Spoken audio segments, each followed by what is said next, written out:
Bom, e o Espírito Santo é um dos maiores produtores de café do Brasil. E para falar mais sobre o café aqui no estado, eu chamo a nossa colunista de agrobusiness, Stephanie Sampaio.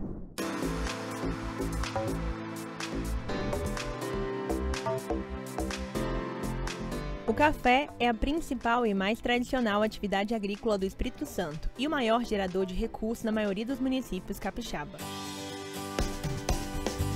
O Espírito Santo é o segundo maior produtor de café do Brasil e o primeiro em produção de café Conilon. Em 0,55% do território nacional, o Espírito Santo produz 25% de todo o café brasileiro. Se o Espírito Santo fosse um país, ele seria o terceiro maior produtor de café do mundo e o segundo maior na produção de Conilon. A cafeicultura emprega cerca de 350 mil pessoas diretamente. Para falar mais sobre esse assunto, chamei hoje para um café Marcos Magalhães, que tem 30 anos de atuação no mercado de café. Marcos, a gente tem sentido aí, toda essa crise econômica, tudo que a gente tem vivido. O mercado tem sentido isso também? Olha só, Stephanie, o mercado do café, ele trabalha de forma diferente, porque a gente está tendo um ano de safra menor, mas por tabela com preços muito interessantes, se a gente analisar um passado de 12 meses. Ou seja, essa frustração de safra que nós tivemos no Arábica de muito forte e do Conilon também, tem feito que a gente entre a safra cafeira com preços no mínimo 30% maiores do que era o ano passado. Vamos lembrar que ano passado, Stephanie, nós começamos Conilon ao redor de 300 e hoje nós estamos começando a safra ao redor de 450. No Arábica nós começamos ano passado ao redor de 400 e estamos começando no sul de Minas a 800, aqui no Espírito Santo 750, 650, dependendo da qualidade. Ou seja, essa frustração de safra fez com que os preços iniciais de início de colheita fossem muito maiores do que estavam no passado recente. Mas nem tudo são flores, porque assim, a alta veio em função da baixa produção. Mas como ela veio também junto com alta de dólar, a conta não fecha porque os insumos subiram. Então realmente fica complicado essa conta fechar. E ainda tem um outro ponto, Marcos, que é a parte da bienalidade negativa. Sim. Pode explicar um pouquinho para o pessoal de casa o que é isso e qual o impacto que tem no mercado? Olha, essa questão da bianualidade, ela é mais focada no Arábica. E realmente nós tivemos a tempestade perfeita no Arábica, que foi a bianualidade e problemas climáticos ano passado em grandes regiões produtoras de Minas Gerais, que impactaram a safra. Então, realmente, nós vamos ter uma safra de arábica muito menor do que tivemos no ano passado. No caso do Conilon, a gente não sofre muito com a bianualidade, mas como nós também tivemos problemas climáticos no Espírito Santo, houve uma frustração de safra, mesmo tendo irrigação no estado, mesmo tendo assim, escala produtiva, mas a safra ficou um pouco abaixo do que era esperado pelos produtores e pelo mercado.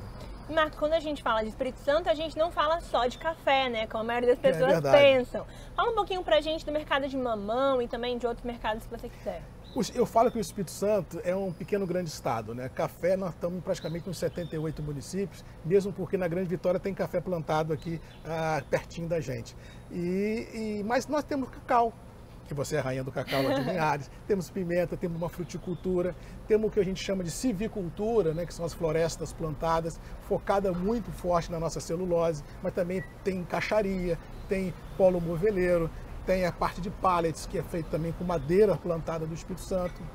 Temos a agricultura familiar, Stephanie, fantástica, muito bem organizada, que faz o nosso cinturão verde da Grande Vitória, que é mais focado no que chama de FLV, que são as folhas, legumes e verduras. Temos piscicultura, a parte de tilápia, de camarão também em cativeiro, ou seja, é um estado que tem no agro uma base muito forte. Isso eu nem falei em pecuária, nem a questão de laticínio, que temos grandes cooperativas que estão aí ajudando o desenvolvimento do estado. Ou seja, o Espírito Santo, no agro, realmente mostra que pode ser feito de um pequeno estado um grande fornecedor de matéria-prima para o mundo inteiro. Um ponto interessante sobre isso é a parte de exportações, A gente tem hoje algum gargalo nesse ponto? Stephanie, temos, Assim, a gente vem sofrendo há décadas, com o Porto de Vitória, com problemas de calado, com problemas de dragagem, aquela coisa toda. Existe uma sinalização que agora em agosto o ministro Tarcísio vai dar ordem aí para a nossa privatização da Codesa. Vamos torcer que tudo dê certo. Mas realmente esse gargalo portuário tem feito com que o Estado perca muitos embarques, principalmente café, que tem ido para o Porto do Rio de Janeiro. Então, assim, os navios que vêm pegar café aqui, vêm muito mais no que eles chamam da cabotagem, né, da BR do mar, e levando o café capixaba para reembarcar em portos maiores do que uma exportação por aqui. Mas nós temos, assim, alguns fatores interessantes. Primeiro, que eu já falei, que é a privatização da Codesa. E o segundo, que nós vamos ter, num horizonte talvez de 2, 3 anos, 2 superportos no Espírito Santo. Um em Aracruz, que é o Imetame, e estamos também lá no norte com a Petrocity, que tudo indica serão portos de águas profundas, onde nós vamos dar liquidez à exportação aí dos nossos produtos agrícolas, que é muito bom tom para o Estado. Falando sobre o norte, eu não poderia deixar de falar da cidade de Linhares, que agora recebe 2 fábricas de café solúvel.